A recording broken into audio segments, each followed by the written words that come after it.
إيسيك إحدى أكبر المدارس في فرنسا، تحتفل بالتراث اللباسي الجزائري. من أي أصل؟ غامدية سنغالية. اليوم أنا جزائرية.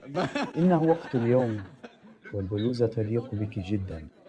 جيدا، أنا متأثرة جدا لأنني أستطيع في مدرسة فرنسية أن أستطيع. Ouais. الثانية في فرنسا، أليس كذلك؟ بالضبط. انظروا إلى هذا الجمهور الجميل، Ouais. انظروا إلى الحضور.